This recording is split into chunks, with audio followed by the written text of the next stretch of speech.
The over 4 gone. Mike Hazeman is lingering somewhere below us, and we go down to him now. Yeah, thanks, guys. I'm actually in front of the quiet changing area right now. The boys are just battling a little bit, and they're just sort of trying to concentrate as much as possible. However, I thought I'd just have a chat to Gary Armstrong. Gary took a magnificent catch in that first innings. Gary, just talk us through that catch. Well, I saw the ball come off the bat, and I thought it was coming to me, but I kept my eyes on it. And by keeping my eyes on it, my feet just ran automatically into place. And it took a last minute, caught it. And it stuck in the hands. And I've got to ask this question. How was the neck? Because it looked like you ended up in a very, very awkward position. No problems with your neck? No. I was just concentrating on trying to keep the ball under my hands under the ball and try to roll in case to avoid injury. So everything was okay. It was an outstanding catch, very well taken, and in the running maybe for the play of the match, which is $10,000 US, which would be quite handy. Of course. Why didn't that answer surprise me? But you guys have got some work to do now, haven't you? Yeah, but we still have a lot of batsmen who could hit the ball, and if we played our game, I think we could pull it off. And let's hope they don't take any catches like yours. Well, yeah. Okay, Gary, thanks for your time. Oh, you're welcome. Certainly was a great catch. Well, you'll have to do something spectacular with the bat as well when he comes in. His brother's out there at the moment. At the non-striker's end, Llewellyn. Well, that's a good shot. Woo! They don't land any faster than that at the nearby airport. Wow. He has middled this.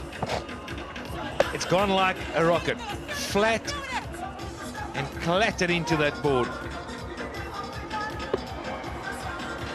Long arms. He reached out.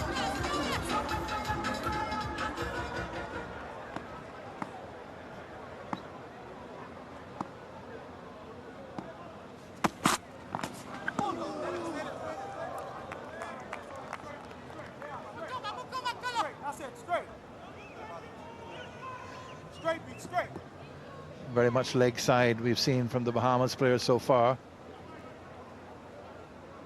Don't play much on turf up there. There's a lot of matting pitches up in the Bahamas.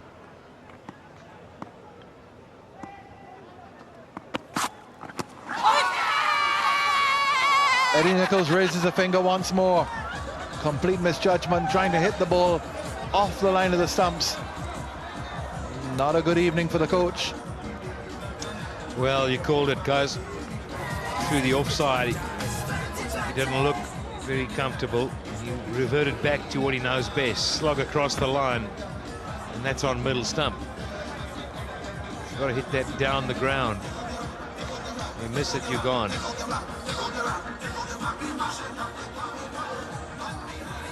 .22 for 4 now, and really on the ropes.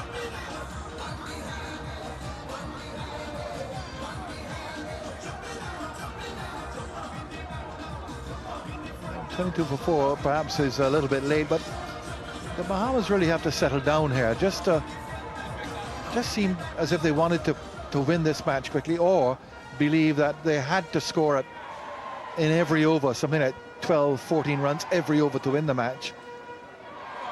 They should have taken the example of the Cayman batsman. Cayman started very slowly and then accelerated and built up that big total. Fourth wicket for Tulloch. That's a terrible shot. That's embarrassing. 5 out for 22. Well, he's walked to the wicket.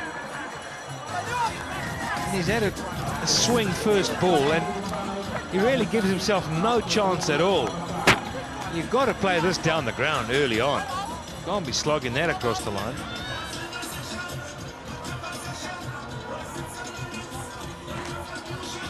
Bowler just run up and bowl dead straight. Batsmen have gone across the line. Atkinson's done it again.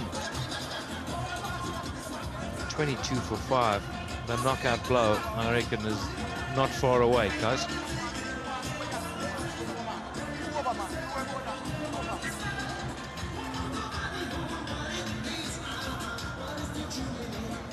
But what we've seen from the Bahamas so far, what you can judge from that is that the offside boundaries in the Bahamas are very long and the leg side boundaries are very short, because they're trying to play everything on the leg side, everything.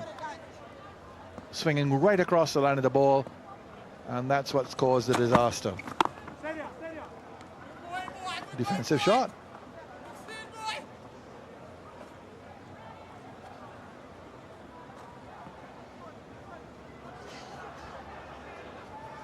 Well, it gets to a point in the game where you really know you're not going to win it. And as a batsman on the other end, you just think, well, I'll get my eye in here, have some fun. And squeezed away. Really good, quick fielding. Oh, poor throw.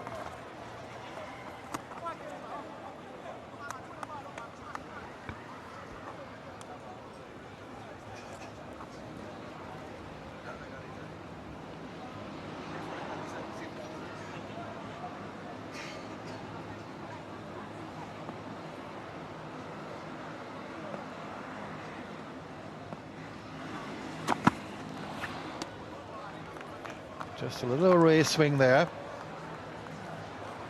Nice and tall, right? 4 wickets for this fellow. Knut Tulloch. That's the 4th wicket for him. And they just can't hold the tide back here, the Bahamas.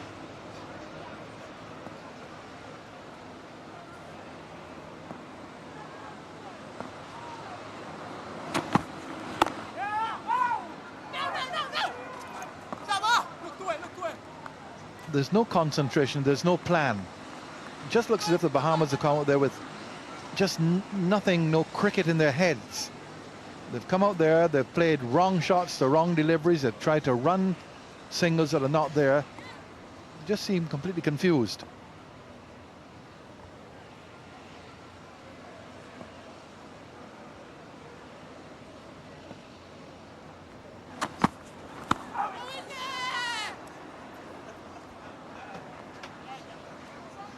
Well, another leg side shot. How many more are we going to see?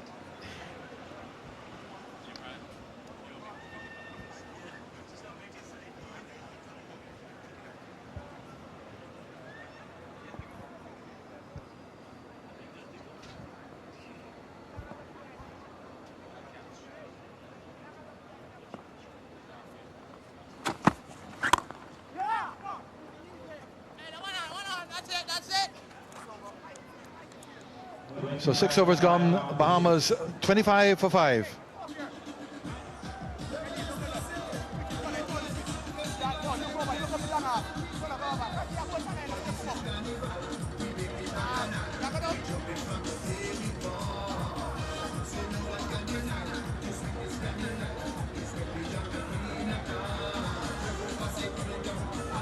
Fielding restrictions, a thing of the past. Not they're going to be used.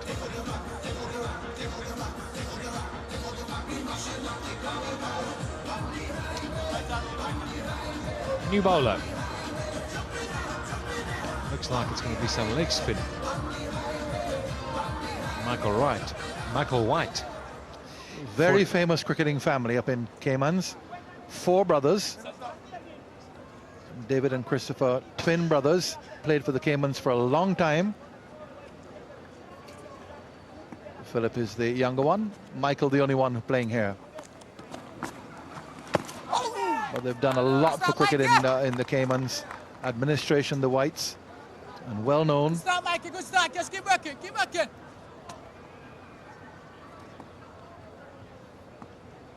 Tulloch on a hat trick being taken off. We're too happy with that. Pick up! Question is whether he'll get a chance to bowl again. 25 for 5, 26 for 5 now. Let's keep working, guys, keep Well, working. he'd be calling for the ball if they're 8 down, I can tell you. He'd be running in saying, Captain, what about my hat trick? Look at that, 3 overs, 4 for 13. On the toes, guys, on the toes. Best figures for the tournament so far. Pick up. And then Mikey. Good going, Ronald, good going. Yeah, first bit of leg spin we've seen in the tournament from Michael White. Finish it good, Mike.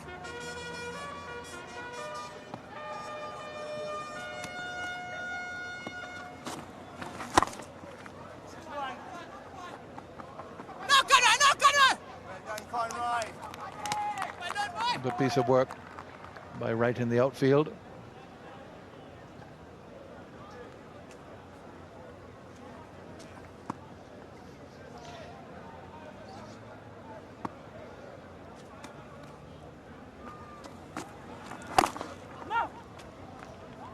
Well done, Mike. Quick Well done, Mike. delivery. Yeah. And just showing a lot of variation. Finish it good, Mike. Finish it good, Mike. Yeah. 28 for 5. It's all going according to plan. That's your side. Drop short, so the end of the over from Michael White at 29 for 5. Now, we've talked a lot about the Bahamas batsmen, how strong they are on the leg side, or more specifically, how weak they are on the off. They've only scored 29 runs from 7 overs. They've lost 5 wickets.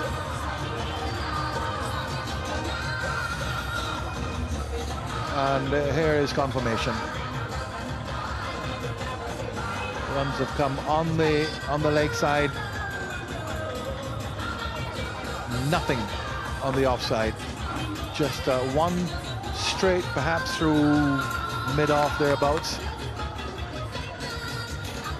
One through extra cover. All the others on the leg side.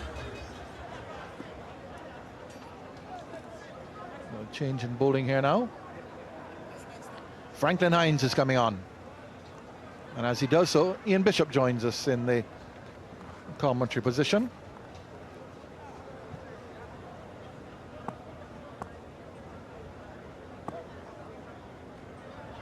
It's a despairing situation, really, for the Bahamas.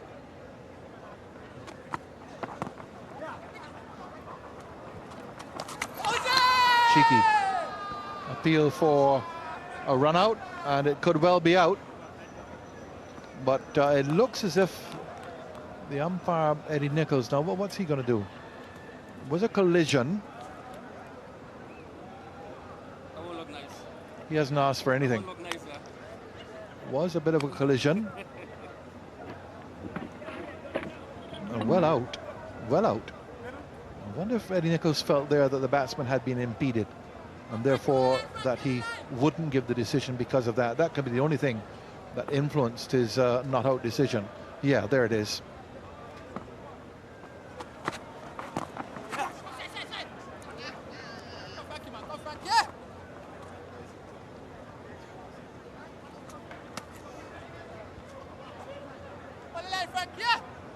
Eddie Nichols using some common sense there, because batsman coming through, but he did go into the... ran into the back of the bowler following through. Oh, they're really making use of the singles here. But that decision by Eddie Nichols didn't have to make that decision, didn't have to say, well, I can't give it because there's a collision. Came right across in front of him. And I think Eddie Nichols said, no, that's not fair play. What do you reckon, Bish? Umpire square leg, Ian Bishop. Decision to make. I think it's using his discretion, and I don't think the bowler impeded the batsman intentionally. He just got across his path in looking to attack the ball and gather it. It's a good shot.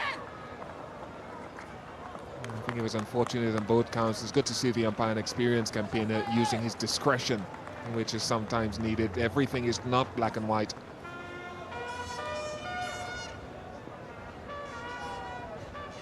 You can see the bowler, eyes focused on the ball. He had no idea of the line of the batsman. But the batsman was unfortunately impeded.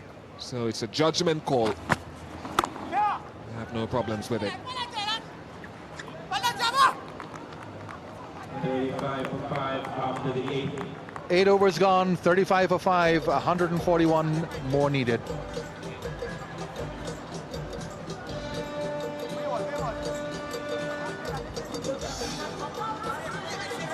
We talked about the Bahamas in the fact that their batting certainly is not their strength, and you wouldn't notice it today. Their bowling certainly is their strength. 20 for 1. Comparative score. Cayman were 33 for 2 after 8 overs.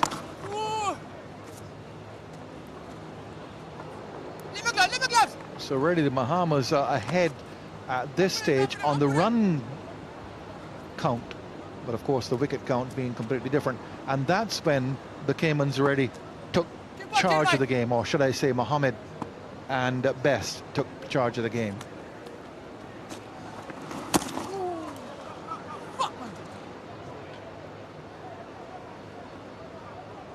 Eddie Nichols signals the bye.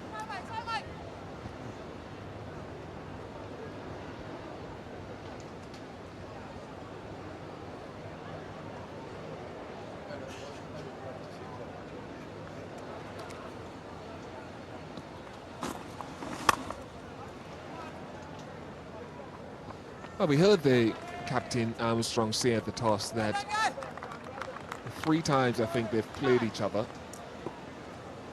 They've batted first, the Bahamas, and haven't done well. He wanted to chase today just to try something different, but you can see the problems that they have as a batting team in structuring their batting, knowing how to set targets or how to chase targets. I don't think they've quite been able to formulate a game plan that will cause enough of the misfields that we've seen on this particular delivery to their benefit.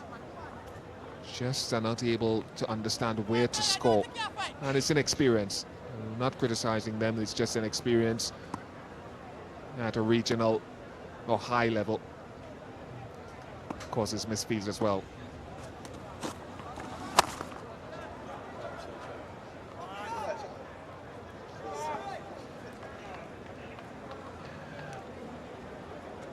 The Bahamas really, as you mentioned, really inexperienced. Have never played in a regional competition. The Cayman Islands have.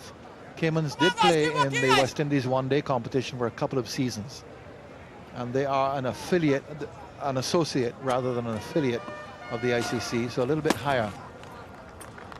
Ends the over. So 41 for 5, and even the US Virgin Islands, the British Virgin Islands, St. Martin, they all play in the Leeward Islands competition on an annual basis. It is full moon this evening. I think it's got to be full moon. And it's a lovely clear night.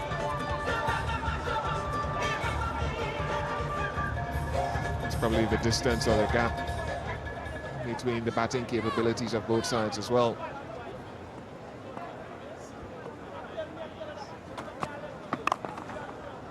You talk about the development as well, and a lot of what is happening in this 2020 tournament is about development and giving initiative. We saw Theo Coffey, who we spoke a lot about, and it's a sad loss that he's been lost to Trinidad and Tobago cricket and is doing a wonderful job in the Caymans. But Caymans have had a full-time coach now for, as Coffey said, he's been there for 10 years. The Bahamas have just managed to acquire a new coach, a young man, on a full-time basis. There's Theo Coffey right of screen. They've just managed to acquire a new coach for the last 3 months. They've had a part-time school teacher who had been coaching them previously. So you're seeing that inexperience coming into the fray. Must have been a little deflection from the pad. The umpire didn't signal a wide down the leg side. Yeah, just continuing on the Bahamas, they play in the ICC Americas Division 2 for affiliates, and they finished second. Argentina was the only team to beat them. They also played an Argentina with, I don't think Diego Maradona was in the side or anyone like that. And they also played against, they beat Suriname, Panama and Belize. So cricket being played all over. And I would suggest that Belize and Panama were bowling a lot of short balls down the leg side. So a boundary. Carries the score up to 46 for 5. Llewellyn Armstrong, the captain, doing it for his team. In fact, when I was there earlier in the year, he had given up thoughts of ever representing the Bahamas again, Llewellyn Armstrong. And obviously he was convinced to come back since, because they look at him as one of, I suppose from their point of view in the Bahamas, one of their better batsmen.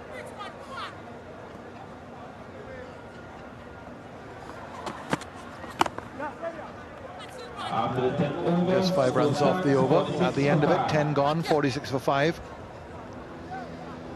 But this type of exposure, the ICC America's Division 2 competition as well, gives the opportunity of them for the Bahamas players to gain experience, and also to attract younger players to come in to play the game. Bahamas, of course, very strong in track and field, extremely strong in track and field. Not a big population, and they produce some of the world's best in track and field. Scholarships available to American universities, basketball as well. Cricket very low on the sporting order in the Bahamas. Come on, guys, let's keep working, guys. Keep focused, guys. Kevin Basil now is on.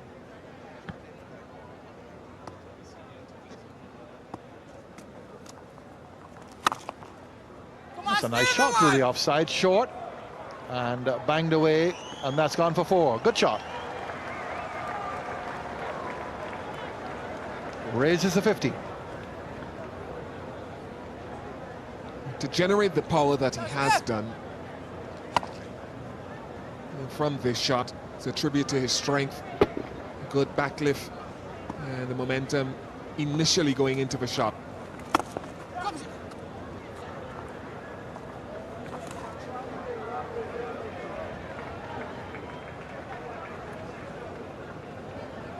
We're going shy. Come on, Basil, man, let's keep working, Basil.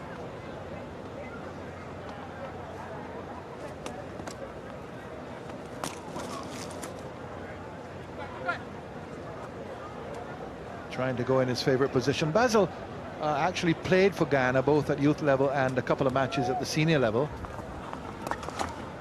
But as with so many West Indians, they've found jobs in the Caymans.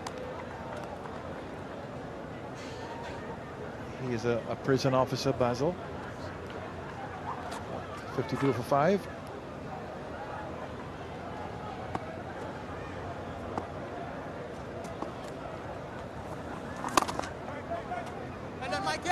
Just age 24 is Kevin Basil. Brother also plays up in the Caymans. Got a pretty good competition up there. 8 clubs in Division 1.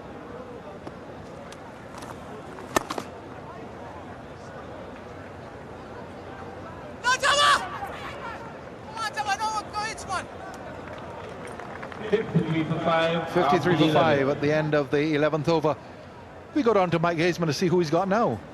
Yeah, thanks, Coz. I can't speak too loud, actually. I'm in the radio box at the moment. I've tracked down the boys. This game is being broadcast all over the place. I'm with Wayne Daniel, who is someone I've had a bit of time to do with over the years in the Caribbean. Wayne, where are you guys broadcasting and with whom? Caribbean Media Corporation, and we're going all over the Caribbean. I think we're going into North America, South America as well. So quite a few stations in the region of the Caribbean.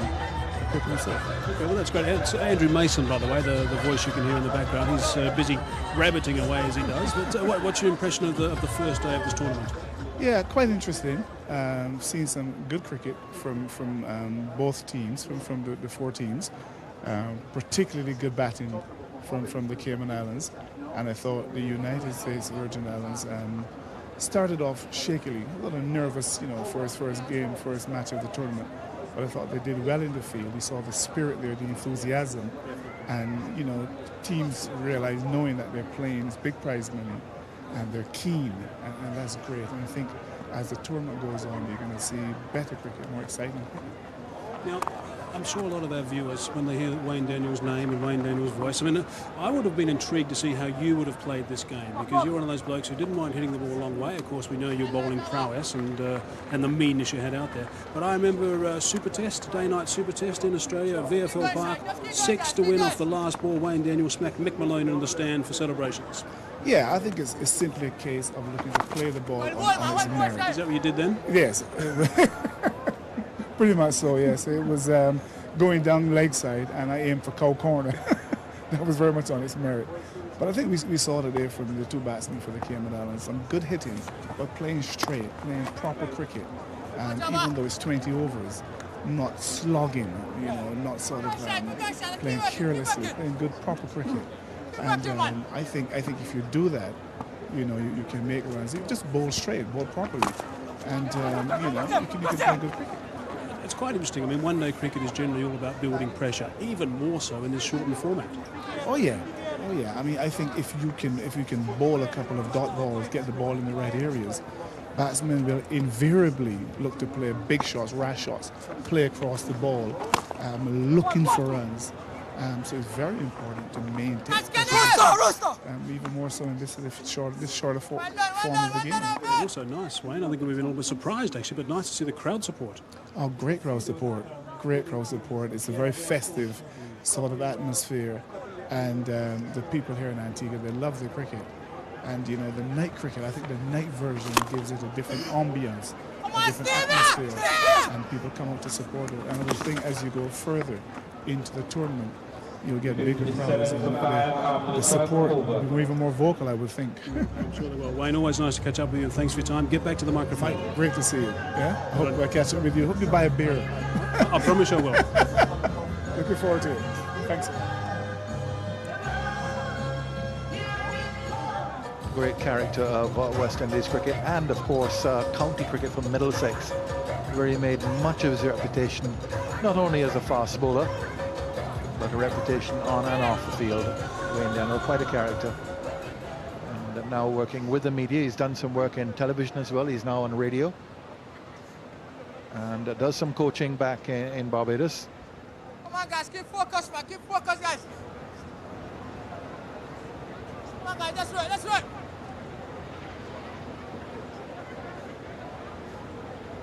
So just a couple of overs from Michael Wright's leg spin.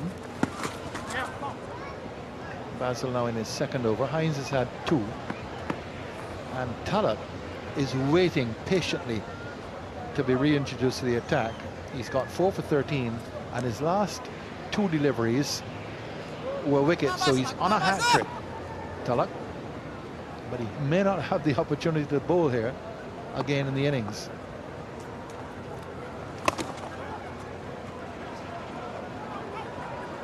I suppose that would be similar to the old-time draw,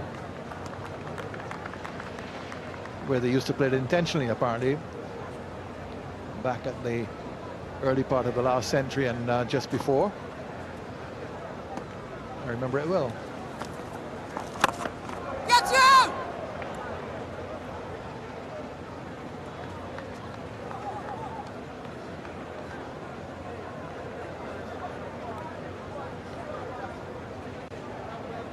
Come on, Basil, man. Come on, man. Keep working, man. Come on. A lot of chat out there in the middle now. They want to finish this off, the Caymans. Come on, Steve! Come on, Steve. I keep you on the ball, man.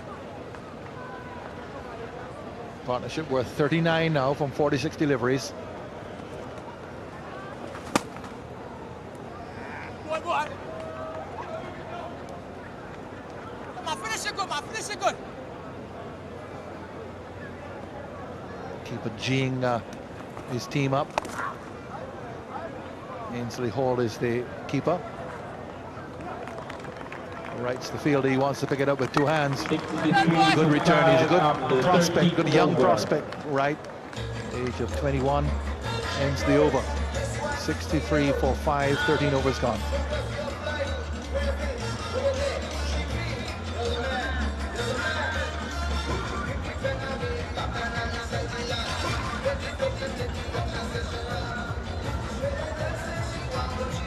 Had very good weather They call first day of this tournament a doubleheader, and Bahamas just starting to dip. Really, not really able to accelerate their innings. There's a good game on tomorrow as well. St. Lucia play the British Virgin Islands at 7 p.m. Eastern Caribbean time.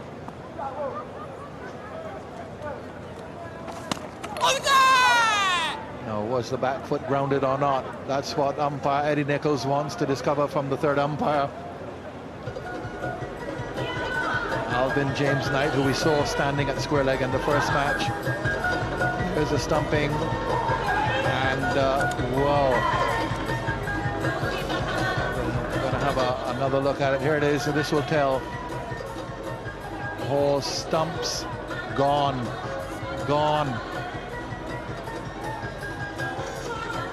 Yeah, no doubt about it. The bat doesn't come back to hit the ground as the bails come off, and the right leg is not grounded anything behind the line. The bails are up in the air just at that point. As far as I'm concerned, I think general consensus is that should be given out. Really should be given out. Have a look at the big screen. And what is the hawk telling us? He's tapping, he's waiting patiently, and he's disappointed. The bat goes one way, the batsman goes another. And stumping is effected. Bahamas lose another wicket. And this is how Levy went. Having a go, has no choice. With the asking rate 113 from 40 balls required. And a good piece of stumping carried out by the keeper. It's gone for 19, 63 for 6. So O'Neill Levy goes, played a number of handsome shots in that partnership. Useful partnership, very useful partnership. 41, not enough. Seen some good stumpings today, and that was a good one as well. Mario Ford comes in.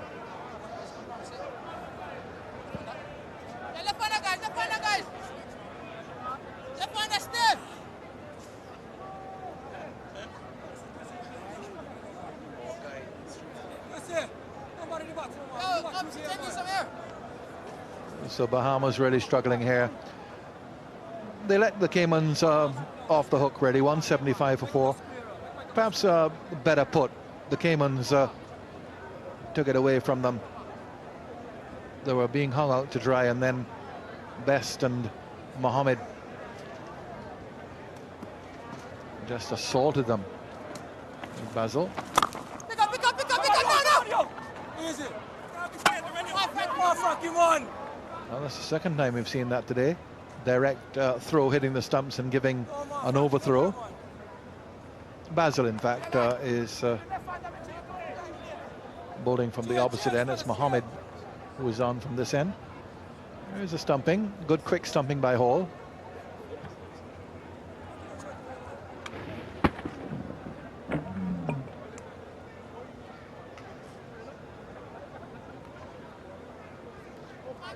So Mohammed, who had that superb innings in partnership with Pearson Best, has started off with a wicket as well.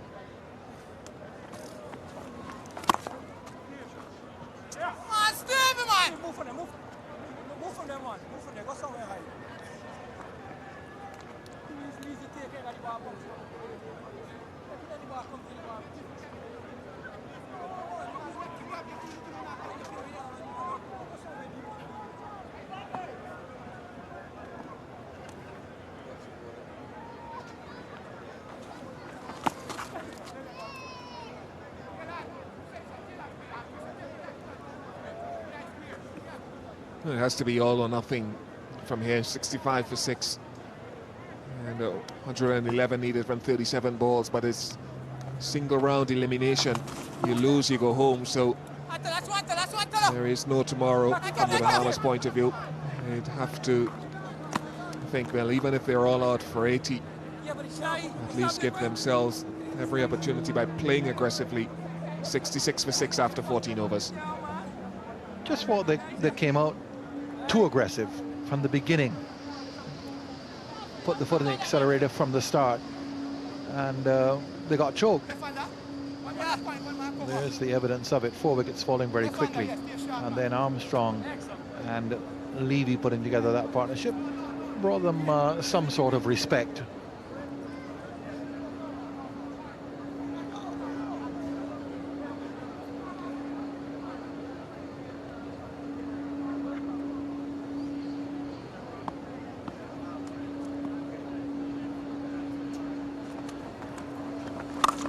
That's high in there. That has the legs to cross the boundary by some distance.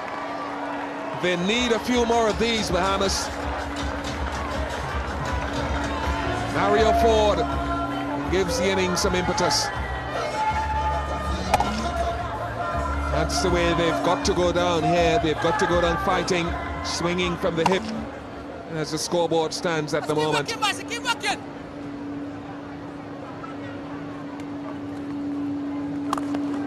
This is gone as well.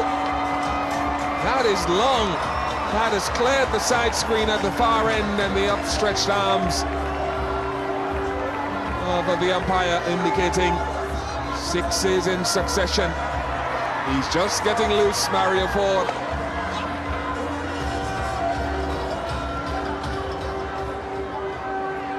Given this wonderful crowd that is gathered here for the second game of this doubleheader today, something to cheer about. Come on, guys, let's get focused, man. Keep working, man. This is the first one over mid-wicket. The second one was straighter. Both quality. Now, how will Basil respond? Will it be quick? Will it be full? This is high.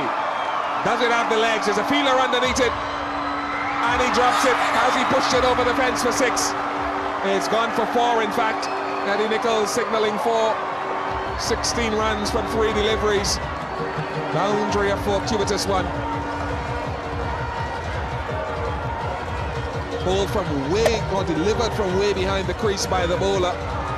Clearly intelligent bowling, and the plan was almost perfectly executed. Irving was the man who put the catch down. Tony Cozier has long since flown the nest, and Pat Simcox has dropped in.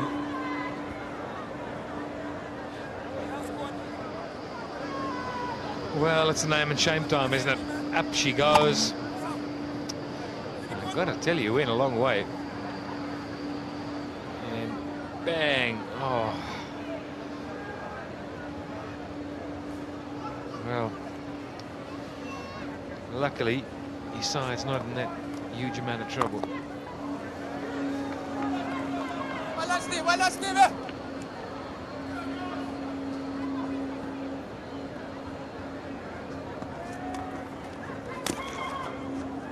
Over. 15 overs gone, 5 to go, 83 for 6. And we'll drop down to Mike Haseman. Yeah, thanks, guys. I've been busy up in the media centre, and of course, with a couple of big hits of late, things have got a little bit busy up here. But I wanted to chat to a gentleman here called Keith Lane, who's actually from Crick Info. And what he's actually doing, we'll get a shot of his laptop as well. Every single ball that has been bowled, he's... well, tell us what you're doing, Keith. Basically, we've got a ball map on the one side here where we place where every ball is pitched to where what height it comes past the batsman. Got the ability to tell what kind of ball was bowled, what kind of shot was played, where it was played to, and then how many runs were scored, who fielded it. And it just gives us the ability to do so much analytical analysis after a game. Okay, well, that's going to keep you very busy, Keith. The Crick Info, I mean, great. Obviously, where people can get on the internet and get up to date with everything that's going on, ball-by-ball scores. Yeah, it's fairly popular all around the world. And I think it was just nice that Stanford invited us to come and help them out and do the scoring for this. So the scorecard's also live on their site, which is, I think it's just www.stanford2020.com or on www.crickinfo.com. So the legend grows. Everyone wants to know what's going on. Yeah, I would think so. Like I say, it is very popular all around the world. And I think with the new scoring system that we've got with all the analytical data, it just makes it so much more useful, even for cricket boards to make use of. Okay, terrific, mate. That's I won't take too much of your time because I know he's nice and busy, particularly towards the end of this innings. But thanks for your time, Keith, and good luck. Yeah, pleasure. Thanks, Mike.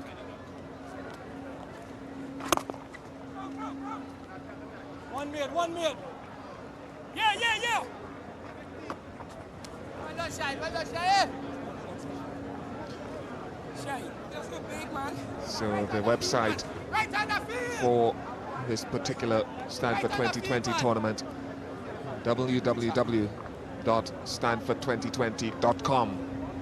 You get all the information on the players, on the matches as they progress, live feed. You can keep up to date in whichever way you choose.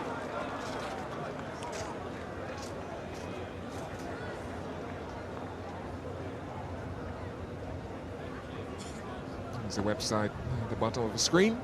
Log on at any time.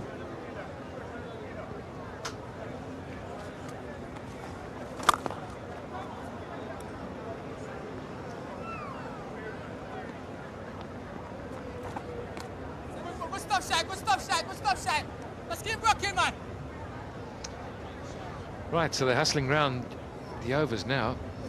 Want to get through to the end. A lot of excitement. Get through. Swing and a miss. Not the right option. Maybe the straight drive, better option in the over with. It's really full. Get it across the line. At the end of the 16th over. So the USVI play today and defeat St. Martin. Alan Stanford on the right of screen, and he was very pleased with the victory. The USVI was out there cheering, jumping with them. The brain thrust behind the Stanford 2020 tournament.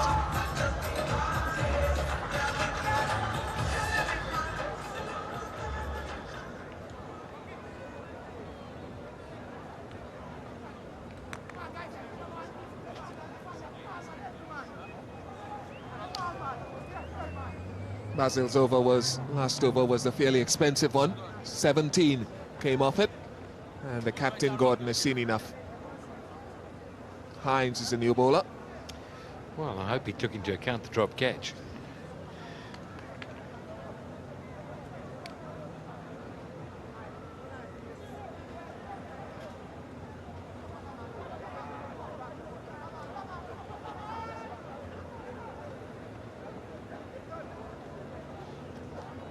.88 runs required from 24 deliveries. Just 4 wickets left. Ready?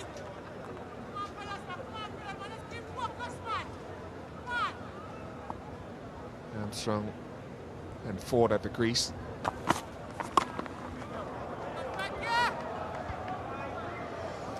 Looking to go over mid-wicket. Just wasn't there. Just stopped it.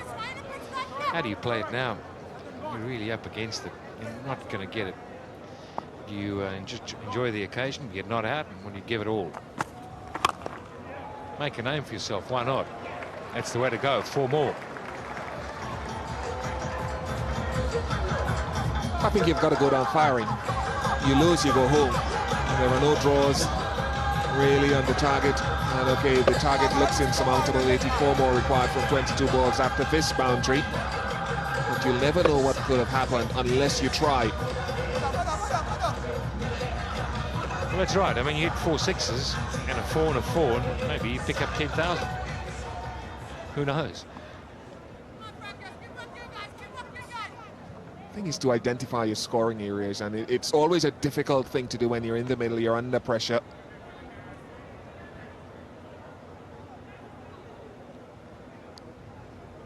Ford just trying to collect his thoughts, just going through his own processes in his mind. What is the bowler trying to do? Where are my opportunities to score?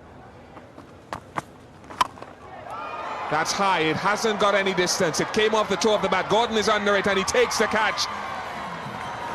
Stephen Gordon takes a steepler. That is a very good catch.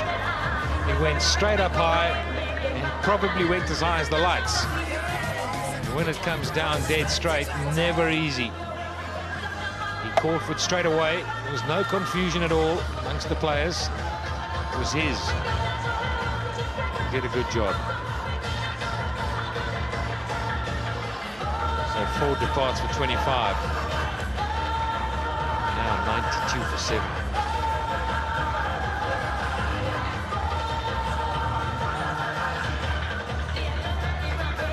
2 Armstrongs at the crease.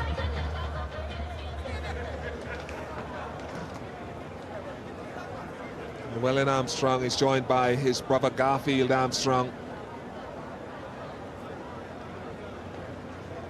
And they have a Herculean task, 84 of 21 required. That's gone down towards, long on. Oh, gets one hand to it and not enough to hold on to the opportunity offered. A little bit disappointing that he didn't get both hands to a little bit of a dive, maybe. He really just ran around trying to stop it. He's got 4 wickets, so he's done his job. And he's on a hat-trick, if I remember correctly. He may not get a bowl. Maybe that's why he dropped it.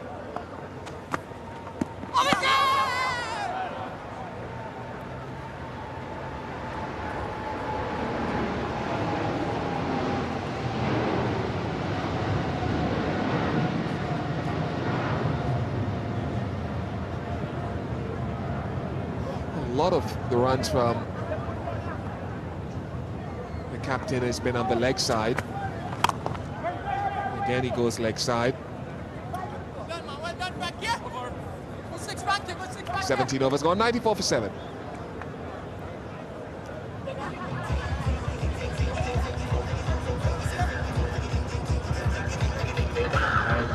Let's chart the progress of both teams. Both teams, I think, started off rather slowly. There was a good partnership of 144 between Best and Mohammed that really allowed Cayman Islands to post a very good total, and by extension Bahamas have flattened out. Really have lost wickets at important times and haven't been able to get impetus to the innings due to some good fielding and good bowling and really, I suppose, indifferent batting.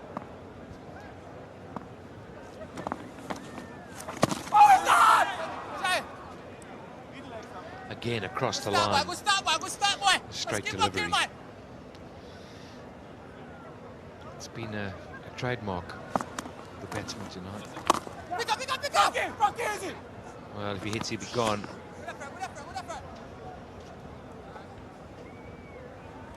Not seeing guys trying to hit the ball in a different area, hit the ball over extra cover, looking to get to the pitch. Most things obviously have gone leg side. This one down to long off, and it's just an extension of that drive to long off. Looking to probably score in this area.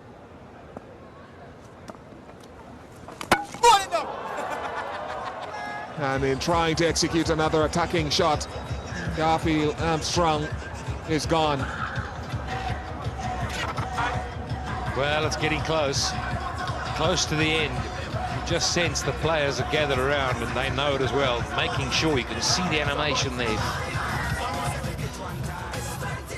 Straight delivery, play across the line, you miss it, you're gone.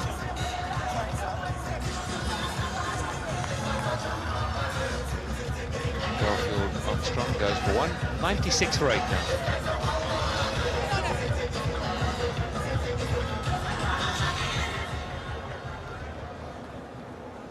Let's keep working, guys, to the end, guys! Right to the end, guys! Barry is the new batsman.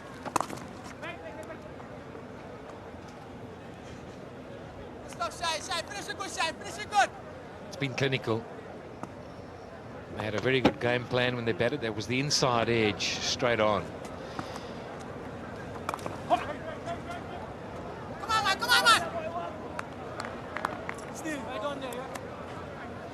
18 overs gone, just 2 overs left for the conclusion of this match. 96 for 8, 80 required of 12 deliveries. And the Cayman Islands are on their way to the second round.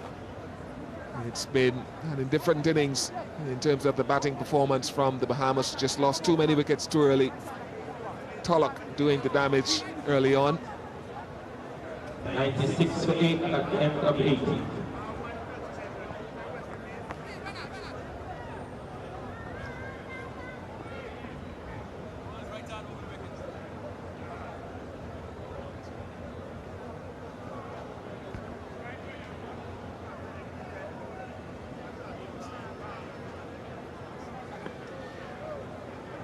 He's impressed with this young guy, Bish, I can tell you.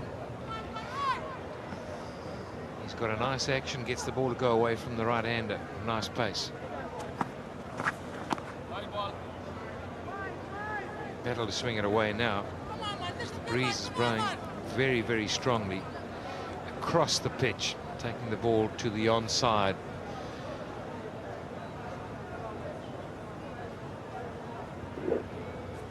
It's a reasonable seam position.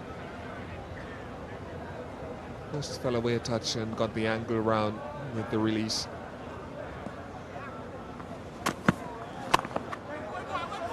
Something else that's been impressive. It's the first wide of the innings, which is a real good effort. Shows a lot of discipline.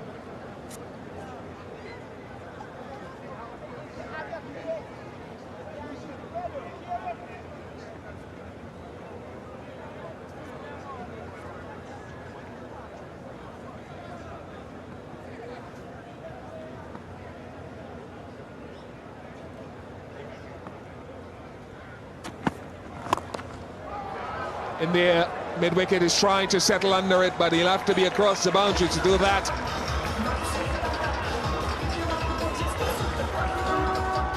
Brings up the 100. A lovely pickup. It was in the slot. Length delivery, angled in towards the legs side. Easy pickup. Probably as he gets older, gets a little bit more experienced, he'll know he's got to get it fuller than that. And maybe change the pace a little bit.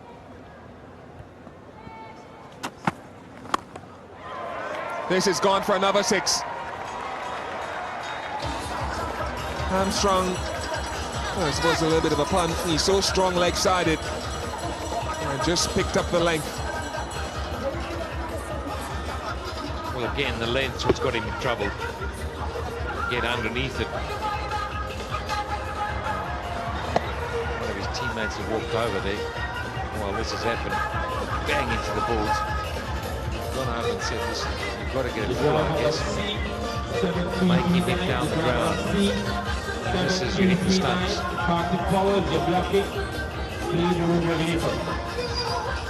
Well, he's chosen to go around the wicket, but as Pat Simcox has illustrated, if he certainly looks to bowl the ball full, then the ball can only go down to long off and long on generally.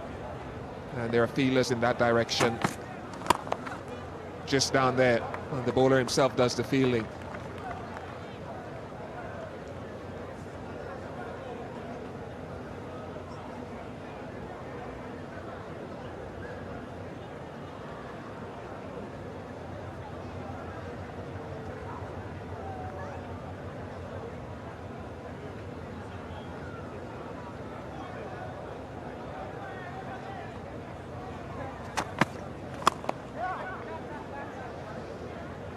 To come around the wicket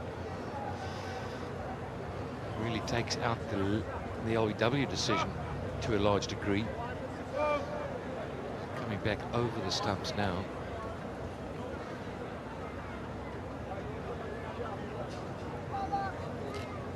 When you're bowling at the death of an innings, you want to get it full. If the batsman does miss, you don't want to be told it's pitched outside leg stump. If you get the length wrong, it's in the slot.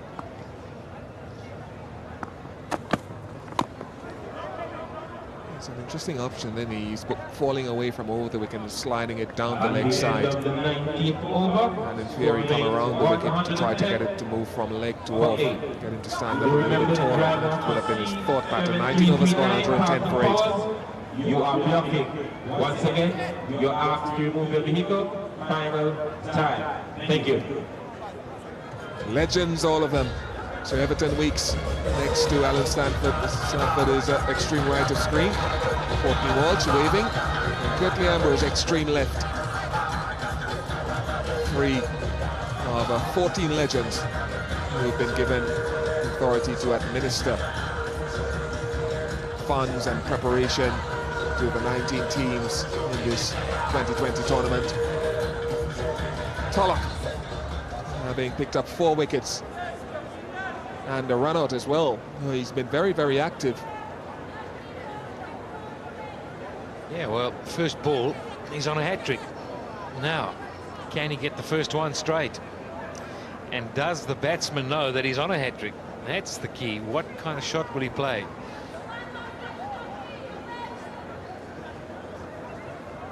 Okay, Pat Simcox, where's he going to bowl it? Well, he's got to be looking to bowl full and straight and try and hit the stumps. My guess is the batsman is not aware the man's on a hat-trick. I'm wondering if his own team know. Well, there you go. It's been put up on the big screen around the ground, so he should know. Everyone should know. Now, is this a hat-trick? It is! No, it's not! It's not! Tulloch cannot believe it! Michael White got a sitter. And what a disappointment. Well, can you believe this? He's headed straight down Michael White's throat. He's got himself in a position, can't get in a better position, and down she went.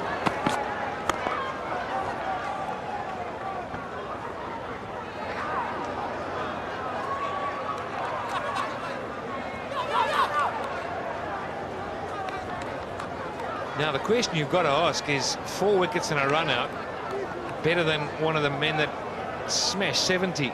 Because there's a lot of money at stake here, and a hat-trick would have tilted it a long way, wouldn't it, Bish? He cannot believe it. To get a 5 for hat-trick. But this will be 5. It's taken. 5 wickets to Tulloch. He doesn't quite get the hat-trick, but he picks up 5 wickets. An outstanding achievement in the context of the nature of this match. You've got to feel for him. 2 balls after the hat-trick opportunity. A good catch. Rock solid. Eventually, he got his man. Jonathan Berry goes for 2. 113 for 9 now. And the last ride's being read. It's all over by the shouting. Just a question of, can Tulloch pick up a 6th wicket? Now that would be a feat.